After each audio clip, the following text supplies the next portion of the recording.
वज़ीर-ए-आज़म शहबाज शरीफ ने वाज़ेह कर दिया कि पानी पाकिस्तानी अवाम के लिए रेड लाइन की हैसियत रखता है। भारत की जानिब से सिंतास मुआहदे को गैर कानूनी तौर पर मुअत्तल किया गया, जो नाकाबिल कबूल है। वज़ीर-ए-आज़म से चेयरमैन बिलावल भुट्टो की क़यादत में पीपल्स पार्टी के वफ़द ने मुलाकात की। वज़ीर-ए-आज़म ने गुफ्तगू में कहा कि पाकिस्तान की अफ़वाज दुश्मन के खिलाफ हरदम तैयार हैं। भारत की जानिब से किसी भी जाहिरियत के खिलाफ पूरी कौम पाक अफ़वाज के साथ खड़ी है। मामले को अक़वाम मुत्तहिदा की सिक्योरिटी काउंसिल में भी उठाया जाएगा। वज़ीर-ए-आज़म शहबाज शरीफ ने वाज़ेह कर दिया कि पानी पाकिस्तानी अवाम के लिए रेड लाइन की हैसियत रखता है। भारत की जानिब से सिंतास मुआहदे को गैर कानूनी तौर पर मुअत्तल किया गया, जो नाकाबिल कबूल है। वज़ीर-ए-आज़म से चेयरमैन बिलावल भुट्टो की क़यादत में पीपल्स पार्टी के वफ़द ने मुलाकात की। वज़ीर-ए-आज़म ने गुफ्तगू में कहा कि पाकिस्तान की अफ़वाज दुश्मन के खिलाफ हरदम तैयार हैं।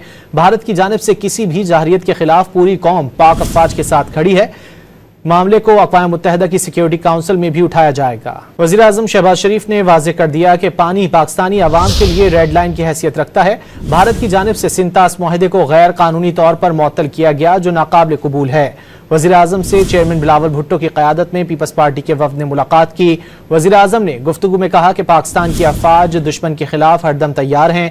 भारत की जानिब से किसी भी जाहिरियत के खिलाफ पूरी कौम पाक अफ़वाज के साथ खड़ी है। मामले को अक़वाम मुत्तहिदा की सिक्योरिटी काउंसिल में भी उठाया जाएगा।